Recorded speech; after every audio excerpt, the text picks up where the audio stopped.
Hello everyone and welcome to my 2026 HomeLab / Office Tour. Last year I only did a HomeLab tour, but I thought this year I'll also do a tour of my office. So here I have my computer set up and I have a workbench that I'm also gonna do a tour of. But as with last year, we're gonna start with the rack. So the rack itself is a HP data center rack that I got from a friend who used to work in a data center, and well, he had a lot of these racks that he needed to get rid of, so he offered me to get one, and I did. I just had to find a way to get it home, which was interesting. Not much has changed in this rack since last year. There's a few bits, but yeah, not that many. But if we start at the top, I have a Cisco switch that my brother gave me from a makerspace. There were some people who had many of these and wanted to get rid of them. So I actually have two of them. I think the other one is in the back. But and then this Cisco switch I bought at the same time as I bought these enterprise servers here. The guy was like, "Oh, I have a cheap switch. Do you want it?" And it's like a PoE. I guess it's a 24 port probably. Yeah, so it's a 24 port PoE gigabit managed switch. Pretty nice switch actually. So I've just not had a use for it yet, but I thought, I mean, if I ever have like a house with a lot of PoE cameras and access points or something, this would be pretty useful to have as a PoE switch and have all the cameras plugged in and all the access points. But currently I live in an apartment with only 2 access points and no cameras, so I don't have a use for it. But it might be useful one day. It cost me only 200 Danish kroner. Below that I have my 24/7 server with a bit of dust on the front, as you can see. So the motherboard I've upgraded since last year. It was a B660M or 760M, and I've upgraded to a 690 chipset, and has a 12400 CPU in it, and then it has 128 gigabytes of DDR4 RAM, which is by today's pricing a fortune in RAM. Then actually I've upgraded the hard drives. I didn't do a video on that, but I upgraded the hard drives to 28 terabytes each, and then I've put 4 instead of my old setup was 3 18 terabytes in RAID C1. Now I have 4 28 terabytes in RAID C1 because I was running out of space. And also up here I actually bought 5 of them. I have a cold spare because these are factory recertified, so I was like, I don't know if I trust them that much, and they're probably not gonna. Usually with hard drive capacity, if you want to buy, like if I have to buy another one in 3 or 4 years of that one, it would be more expensive per terabyte than buying a lower capacity one. So I thought, might as well get one now because it's probably not going to be cheaper. We'll see. I mean, I should have done the same with RAM because it's more expensive now. On this server I run Proxmox as a hypervisor, and last year I was running Hyper-V. Then I have an HBA inside the server that's connected to all the front hard drives, and that is passed to a TrueNAS VM, which runs all my NAS duties, and also has some Docker containers inside the TrueNAS applications. Like I run image and Plex, and I did a video migrating that. So the software is totally different from last year, but the hardware is overall the same. If we go further down, I have a KVM console, which is very dusty. I don't use it much, as you can see, but it's VGA only, so it only is used for my enterprise servers, which I found down here. But it's useful to have when I do use those. I'm just gonna put it in again. But it's a regular KVM console with a Danish keyboard and a monitor. Below that I have a whole bunch of network cables, because I have these white network cables that I use all over also in my patch panel, which is downstairs. I use these network cables in different lengths, so I was running out of the short one, so I just bought a whole bunch, which I'm probably not going to end up using this whole batch, but yeah, we'll see. Originally I bought the first batch of these cables I bought to use for my education, but then when the education was finished, I started using them at home instead. I think I do have some of them also in here. So you can see, for example, these cables are all from that bundle, because they're just, you know, a perfect length. If we go down even further, this box actually is full of power cables and also a few network cables at the bottom. And then I have 3D printed this bracket, which is supposed to go in my server to fix a fan issue that it has, because obviously for some reason all the fans are placed here, which means if you put 2 rows of hard drives, then the top row doesn't get cooled, which is a really brilliant design. So that bracket that I have down here is made to kind of sit up behind the hard drives and have the fans mounted in that place instead, to actually pull the air through the hard drives. So yeah. If we go down even further, we have my, which I used to use this NAS as a offline backup server, but it doesn't really run anything that great, so it cannot even run like Media Vault or TrueNAS without crashing. I think I only tried TrueNAS. I haven't tried Media Vault. That might be a fun video. Yeah, it's the same friend who gave me the rack also had this one, which he didn't need. I think it has 2 gigs of RAM and it came with 1 gigabyte. And then I put in a USB stick instead of the eMMC module, so that I could load something bigger on it. Below that we have a Dell R310, which is one that I actually got for free when I was buying this R710. He was like, that was the same guy who sold me that's the Switch, the Suxel one. So when I was buying this one, he was like, oh, I have the Switch, do you want it for 200 kroners? And I was like, yeah. And I was like, oh, I also have this R310, which do you want that? I think it only has 16 gigs of RAM and a weak CPU, but I don't remember what CPU it has. But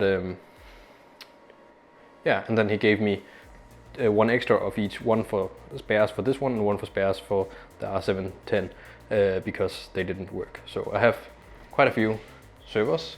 The R610 and the R710 I used to use as a 24/7 server when I was living at my mom's home. I don't anymore, and I also because they use too much power, and I got something before I have this 24/7 server. I had another one with which is now I use for offline backup, but it was a motherboard I found in the recycling room, and yeah, I migrated my 24/7 server from this one to that recycled motherboard, and then I migrated to the motherboard that's inside here now, or well, that was actually the previous one which is runs inside here, and then I did a video upgrading to a different motherboard. So I have moved my 24/7 server through quite a bit, but it has 192 gigs of RAM, or 196 or whatever it is, and then it has 2 Xeon. I don't remember the CPU inside, but yeah, it has 2 CPUs. This one has, it's either 64 or 128 gigs of RAM. It's only a DDR3. I think it has 64. And then also 2, similar to this one, 2 CPUs. If we go down even further, I have a Dell T610, and there was actually a guy on my last video about this rack that commented that you shouldn't have your LCO drive vertically. But I haven't actually used it since I installed this server this way, and I still haven't used it since the guy told me I should do something about it, because I haven't gotten around to actually creating my tape backup. So it's still sitting here. I need to figure out what server I should put this tape drive into. I don't really have a use for this server. It cost pretty much the same amount of money to buy the tape drive alone as to buy a tape drive with a server. So I bought the whole server. I don't really have a use for it. It does have some nice Noctua fans inside, but and Noctua coolers also. But yeah, so it's a T610. It has, I believe, 64 gigs of RAM and 2 CPUs, which I don't remember which ones they are. And then it has some random SSD that I had lying around. But yeah, I really need to get around to moving this LTO drive when I want. Well, at least before I start creating my backup and actually start using it, I have to move it to something else, because I do want to keep the server mounted to the rails, because otherwise it takes up way too much space and it's like insanely heavy. So having it on the rails and having it being stored in the rack, even though I don't use it. I do home labbing on it sometimes, a power on these servers, but mostly actually my home labbing is on that server, because that's where I have all my production stuff, which is what I usually mess around with. So yeah, I don't usually reinstall these, but I do it sometimes. I used to have a UPS here, which was working. Now it doesn't work. I'm pretty sure it's just the battery. And here I have another UPS, which the battery died, and I removed the battery from that one. But yeah, this one, while I was at work, my girlfriend called me and was like, oh, there's something in your office that's beeping, and then the server was also offline. And this one was just screaming its ass out because the battery died. But yeah, this is pretty much like a 20-year-old UPS that I got from my previous job. And the battery is probably 7 years old now at this point, maybe 6 or 7. I think it's from September 2019. We can look at that when we get around to the back. Going around to the back, we can see at the very top there is my KVM, which I bought used, and that is connected to the KVM console. It's I don't know if it has a name. It's branded by my previous job, but it's probably some OEM brand. But yeah, it's connected to all the enterprise servers down here, except I don't have PS2 adapters enough, so many of them are just laying here. I only have one PS2 adapter. But then again, I don't lab much with those servers anymore, which is also why I was like been thinking about buying more Dell PowerEdge servers, but then I'm like, well, I don't even use the ones I have, so why should I buy more? I should just keep the servers I have and mess around with them, and if they're not enough, then I should buy more. But yeah, they still do what I want them to do when I need it. So, but anyways, these switches were also free switches. I got them, yeah, for free. Also, if I like, oh, I want to set up mess around with some large scale networking. I don't actually remember if they're layer 2 or layer 3 switches, but yeah, you can see the model number, and yeah, they're all the same model. Below that is my old pfSense and Proxmox router. I don't actually think I ran Proxmox, it was just plain pfSense.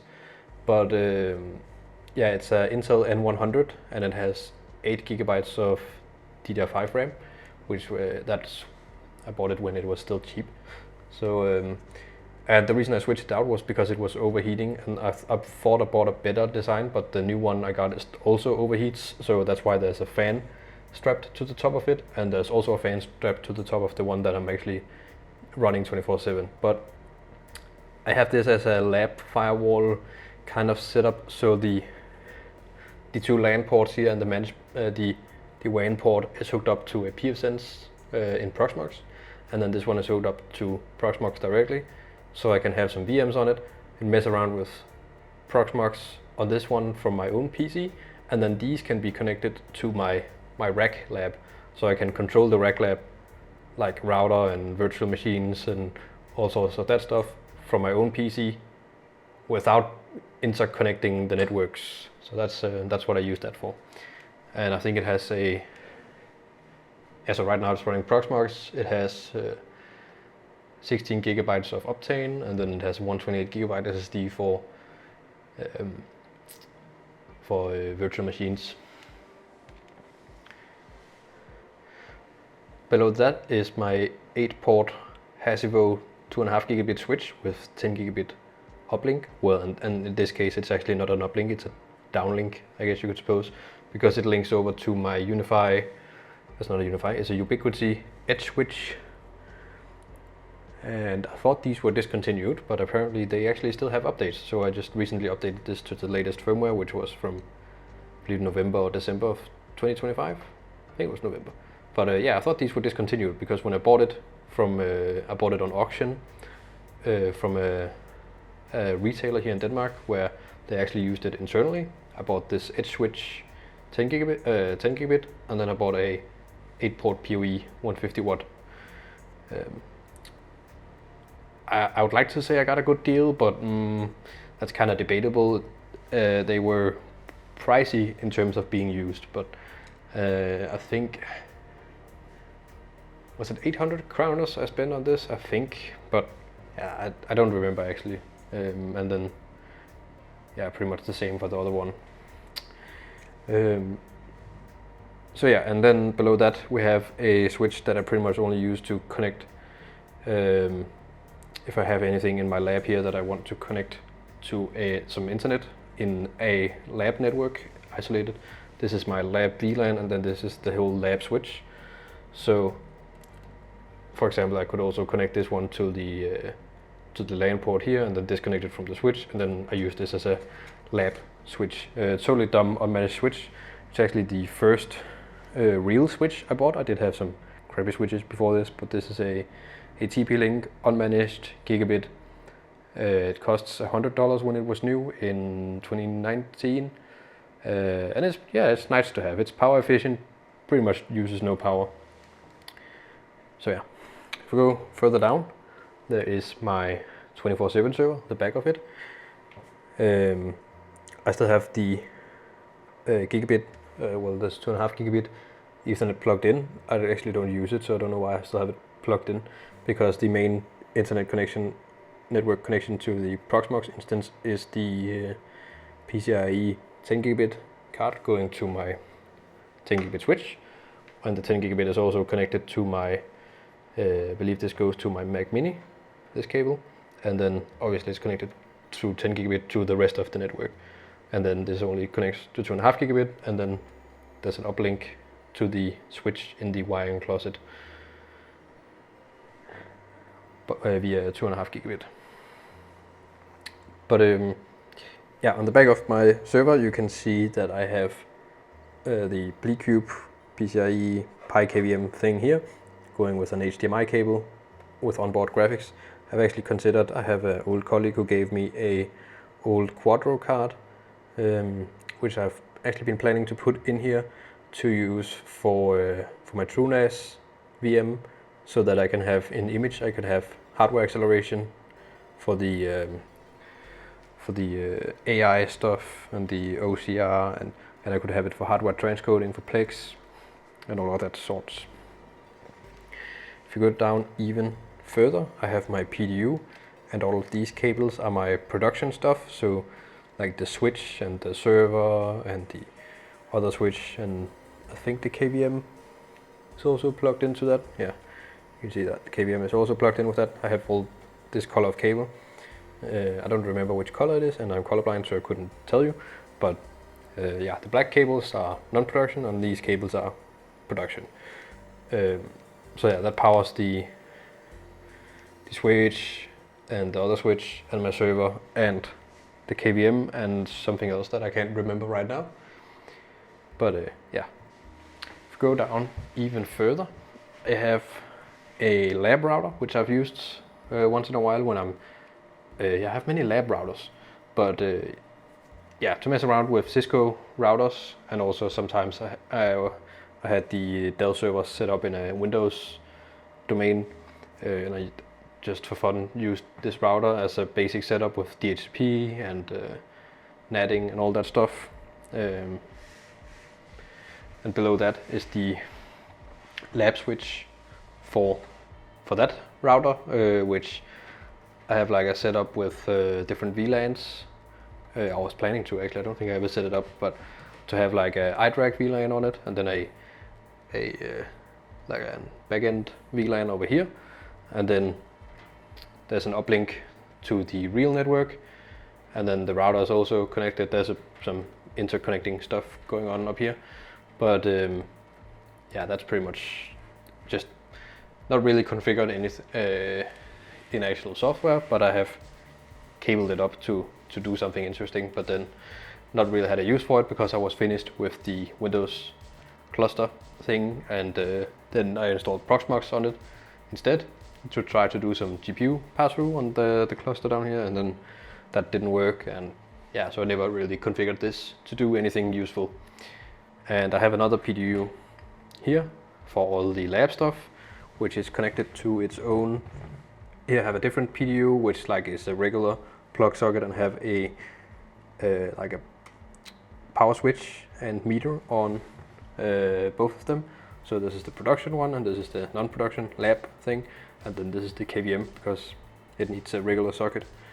But yeah, I have these power meters slash sockets. So if I power this, it should. Oh, actually, that was the lab. I turned off my UPS. If I power this one, all of the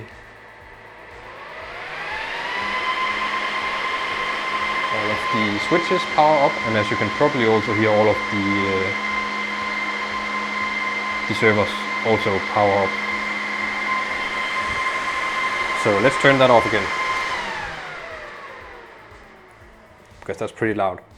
But yeah, and as you maybe noticed, when I accidentally turned off the production stuff, that's because I actually misremembered it, because I thought remember this cable being the other one, but this one goes to a power station that I have here, because as you saw in the front of the rack, my UPS is dead, and I had this power station that I bought a few years ago, and I thought, well, I already have it. I'm not going to be able to use the solar panels while I'm using it as a UPS, but I do have the solar panels in case that I need them.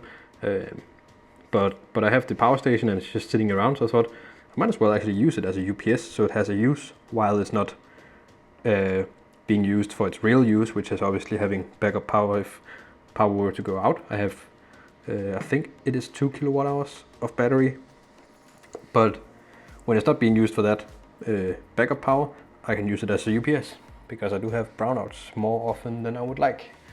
My power used to be stable, but I don't know if it's just because it's when I moved to an industrial area, the power is like that, but yeah. It's an Allpowers R2500, and it has all sorts of USB and DC in the front, which I don't use. I just currently use it as AC backup, and it doesn't actually consume that much passive power.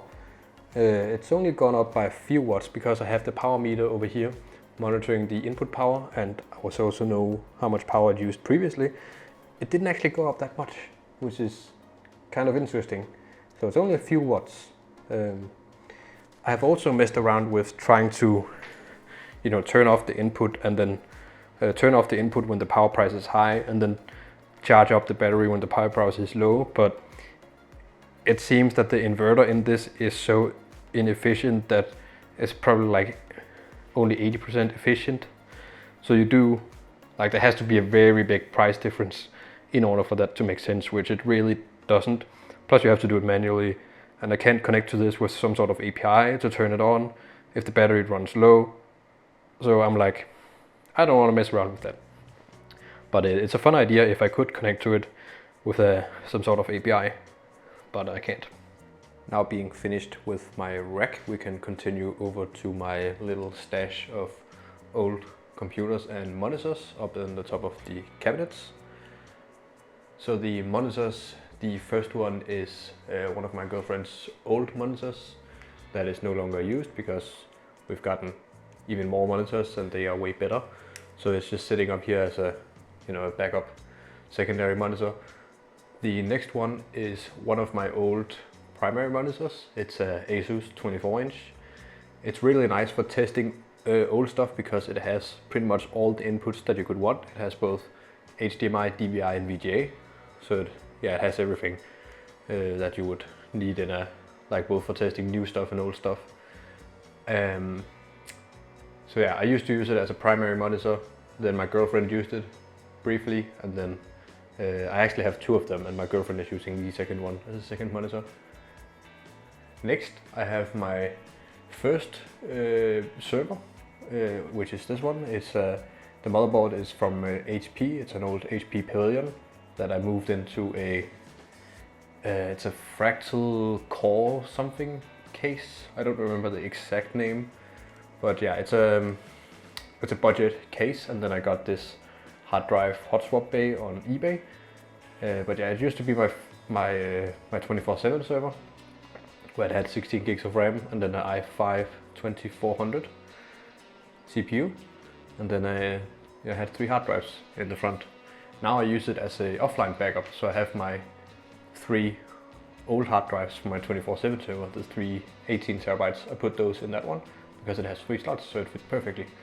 And yeah, I installed a TrueNAS core on it because it can't run TrueNAS scale for some reason, because the BIOS is too old or something. Next to that is an old Windows XP Acer computer that I found in the recycling room. Not much to write home about that one, it was free. Next to that is a Medion recycling room PC, which I found in the recycling room, and it was free. And I don't think I have anything installed on it, it's just one that I have. Maybe I could see if it even, I don't know if it even works, but yeah, it was free.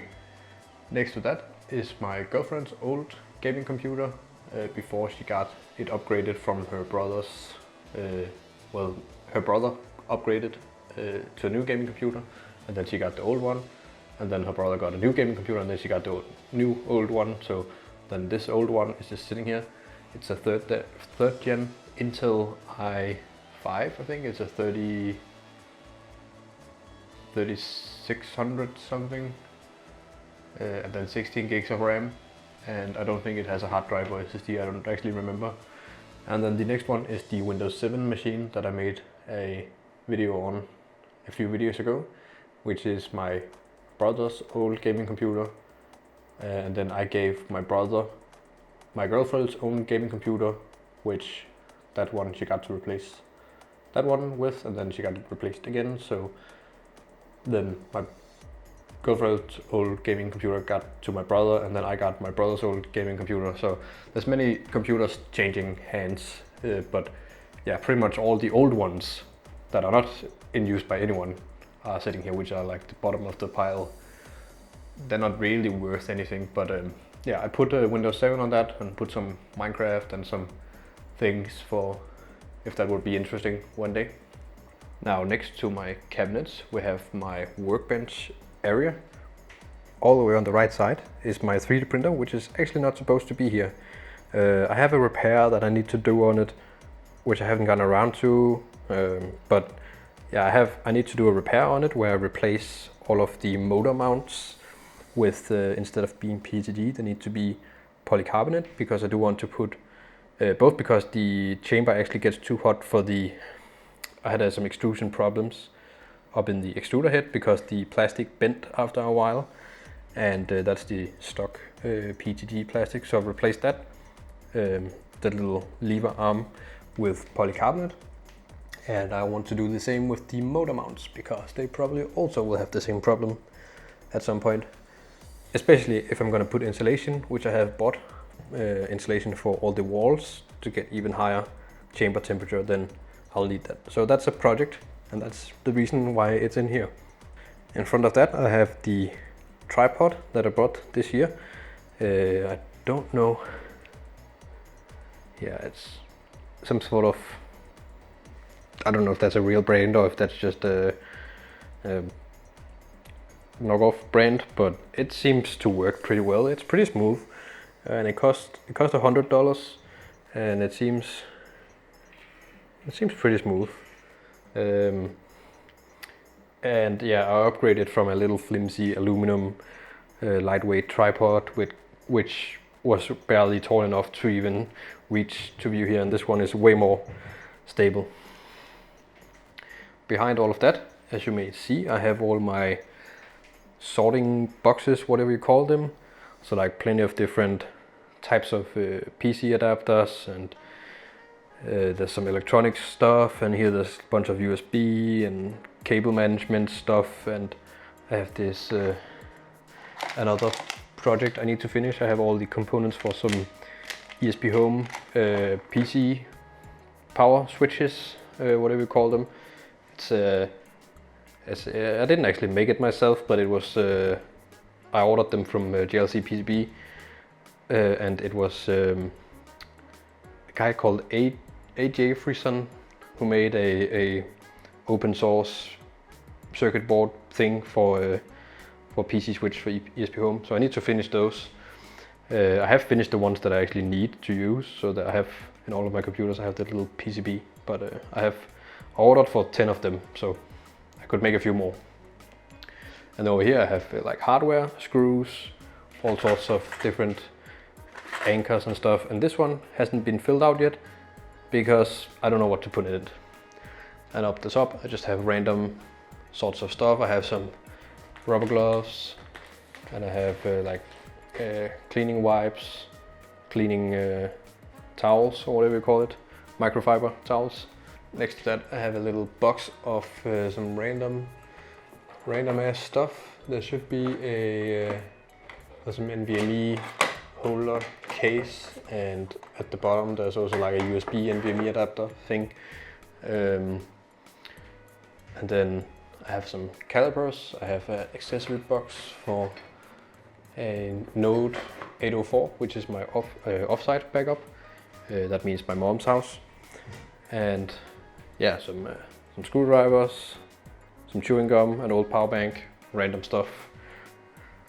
I have a adjustable power supply, and my soldering iron, and a vise. And annoyingly, this vise doesn't fit my table, which is really annoying. So when I want to use the vise, I have to go over to that table, which is really annoying, but that's how it is. And I have a thing of leaving random stuff all over the place. I have like soldering stuff, but then I also have a headphone hanger, which I need to put up down in the entrance way. So I have an entrance hanger, which I need to put up in the headphone way. And that's because when we get home, we can hang the headphones on the wall instead of having to pack them away or something. I already have one, but I need to hang up this one as well. And yeah, on the bottom of the shelf I have this kitchen roll holder, and I have these things that don't fit, so I need to design new adapters to go in here, because right now I just use a toilet paper tube, and it's really janky because it keeps coming out on that side. And this monitor has actually been changed twice since last time you saw it, probably. Previously I had a Samsung 24-inch 16x10 monitor, and then I changed it out to a Asus 24-inch 16x9 monitor. And then I had a colleague who was selling an old 27-inch Dell monitor, which my girlfriend got, because this one was my girlfriend's, which she said she was having problems with. So then I took it into my office and used it, and it's not that great, but it works for a Workbench PC, and I haven't encountered the problems yet. But then she got the nice new old monitor, whatever you call it, that my colleague was selling. So now I've been upgraded to a 27-inch Packard Bell monitor. And if we also look here, I have both of these two mounted to a VESA mount, and this is a microscope, which I did a video on mounting, which I did a video on mounting it to a VESA mount, and there was a guy in the comments who encouraged me to mount it upside down, which makes way more sense, so I did that. And yeah, on the workbench itself, I have this little project mat thing from AliExpress, and I have a NMX Master, which I bought many years ago when I started my education, because I was sitting at my laptop a lot and need another mouse without a wire. So, and it's a pretty good mouse. So below the table there is a 3D printed mount for another keyboard for the Workbench PC, which is I think it's some sort of Logitech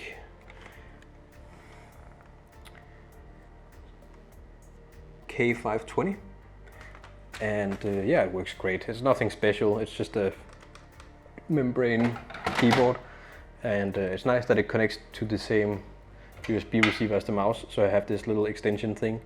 And the reason I have it on an extension is because if I have it plugged into the back of a PC that I'm working on, it doesn't despawn. Like, this adapter by itself can disappear very quickly if it's plugged into something and you don't remember to take it with you, whereas this extender is not as small.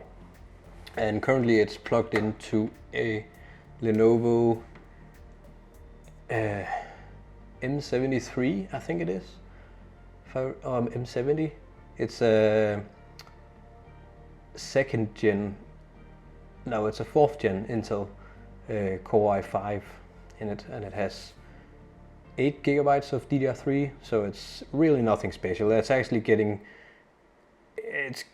to this point where I should actually replace it. I have a few other computers up on the top of my cupboard there that I could replace it with, so just have a desktop here instead of this little tiny one, because it's getting pretty old, and I want to run Windows on it because I use it as a Workbench PC, and I have many programs that only run on Windows for different stuff. So I want it to be Windows, and yeah, I'm running Windows 11 on it with the emulated edition, but it doesn't run great. So I'm thinking about replacing it, but hadn't really found anything useful yet. And the other thing is, it only has 2 USB 3 ports, so if I want to plug in like external hard drives to do a backup on it, which I also use it for, there's only 2, and they're both in the front, so I have to plug the keyboard into the back, which is a hassle because it's right up to that cable management thing. So yeah. Next to my Workbench is my air condition unit, which I'm obviously not using right now because it's in the middle of winter. But yeah, usually in the summer I had it set up to point out the window, where I have made a little foam board here, and there's the built-in, the one that came with it, and I need to mount this guy to that. Also, maybe an upcoming video, but that isn't that critical right now because yeah, it's winter, so I don't need the air conditioner. I have in-floor heating instead. Continuing around, I have my backpack from lttstore.com. It's a Kimono backpack. I also have the OG backpack, which I use for like traveling, but this one is my work backpack. So I have a screwdriver kit and my laptop and some chargers, and I fit my water bottle on the side there. And yeah, it's a great backpack. One thing is, I've had to the first clip on one side for the little thing, the tail here, broke, so I had to 3D print some new ones, and I just did the same on both sides because it looked annoying having it only on one side. So it broke one side manually, and the other side broke first. And I also had to tie a little knot here because these ratchets keep slipping, so I had to tie a knot for it to not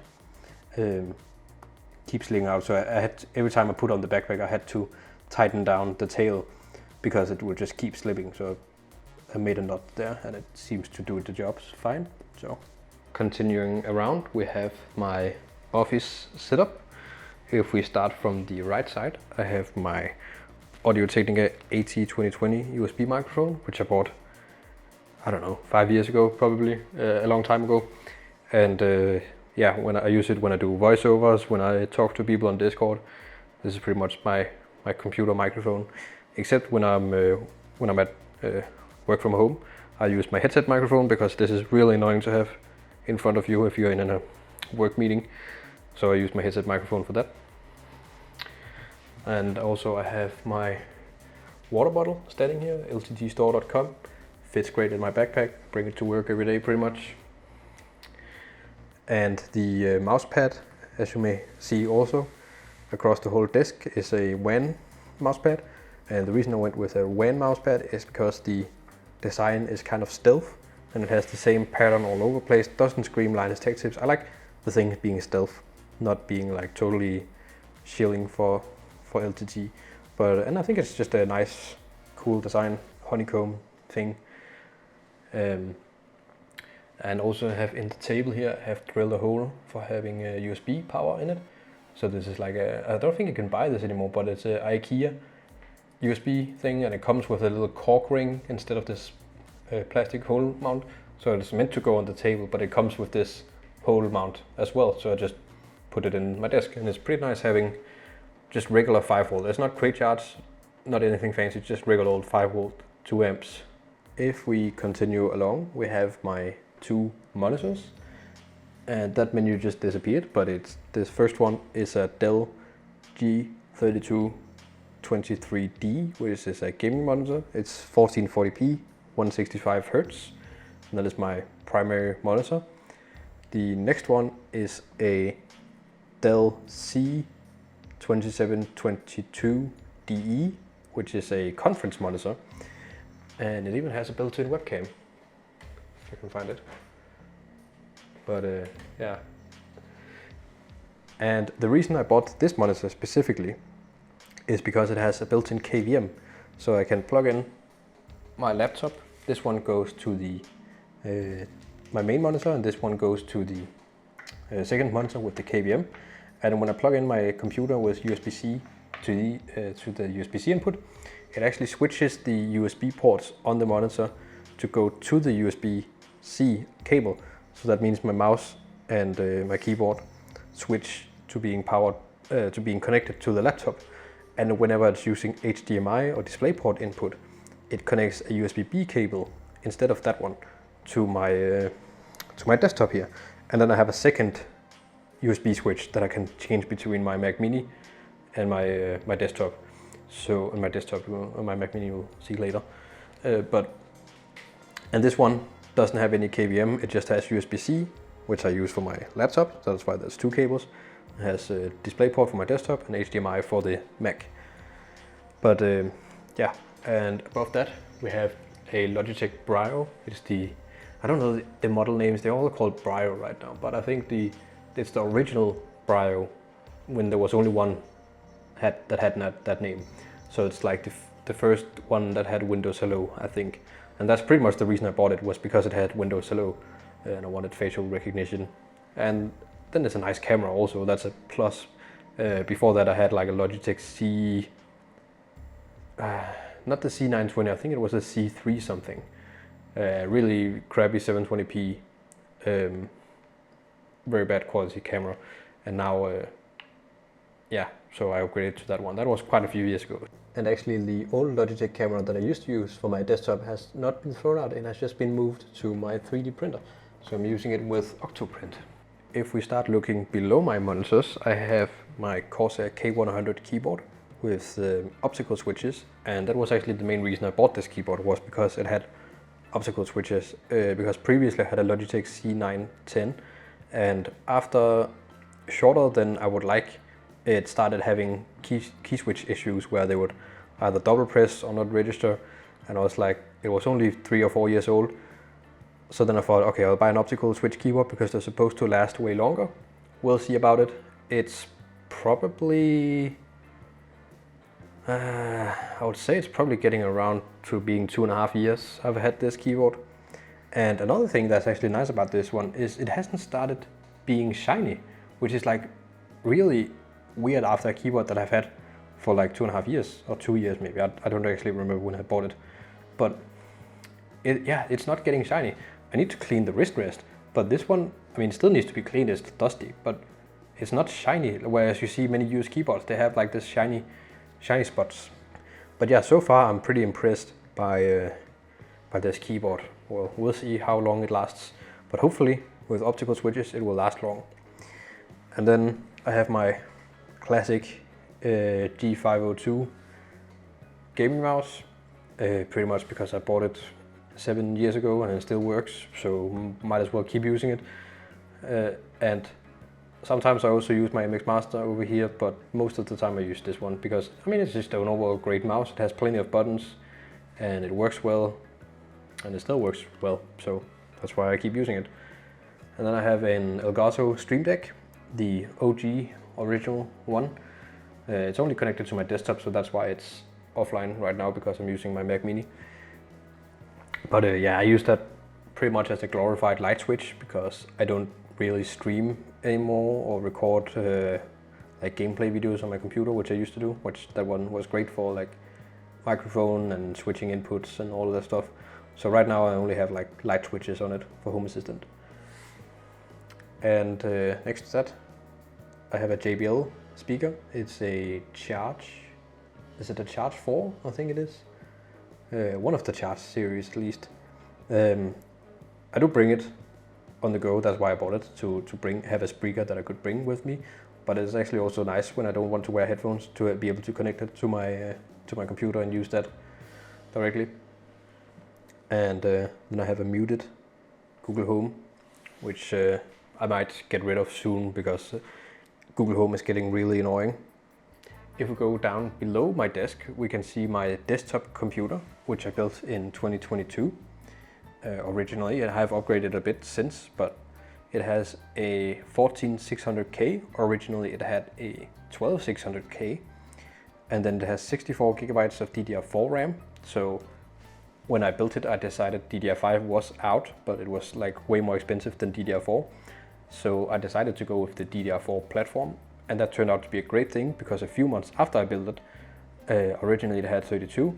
A few months after, I bought more RAM, so upgraded to 64 because DDR4 pricing just plummeted. So it has 64 gigs of RAM, and then it has an Intel Arc B580. And yeah, originally I had a RTX 3070, which is currently in my VR computer in the living room, but I side graded to a B580 instead. And then it has a 1 terabyte boot drive and a 2 terabyte data drive. The boot drive is a Samsung 980, and the data drive is a Kingston NV3, I think, or NV4. No, it's 3. Like a PCI 4 Gen 4, PCI 4 by 4 Gen 4, whatever. And then I have 2 hard drives in RAID 1 at the bottom, 3 terabyte hard drives.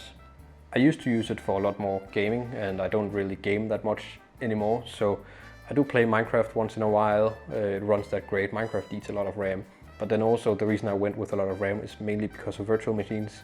If I do any sort of VMs and I don't want to fire up the large old servers, I can spin up a whole lab environment on this one and have plenty of RAM, and the CPU is also great for that. And it is hooked up with 2.5 gigabit to my network via regular Ethernet down here.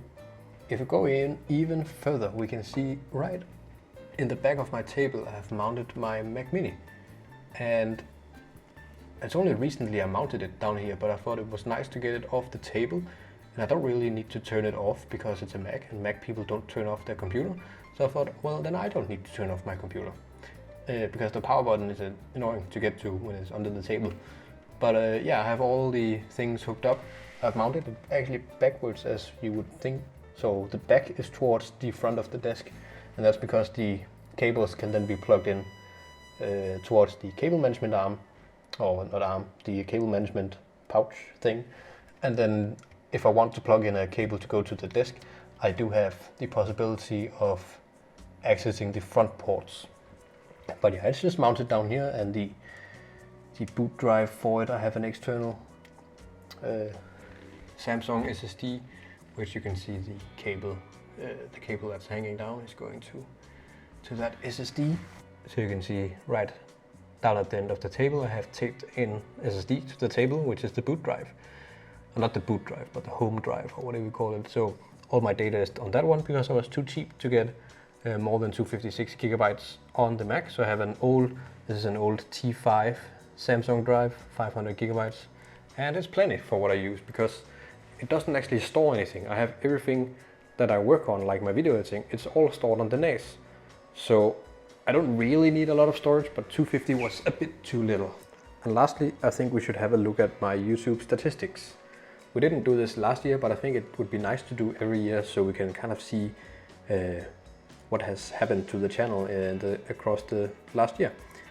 So currently I'm looking at stats for 2025, and we can see I have had 6.2 thousand views, 444 watch hours, and 45 new subscribers. Now currently I have 49 subscribers. That means when the year started, I had 4 subscribers.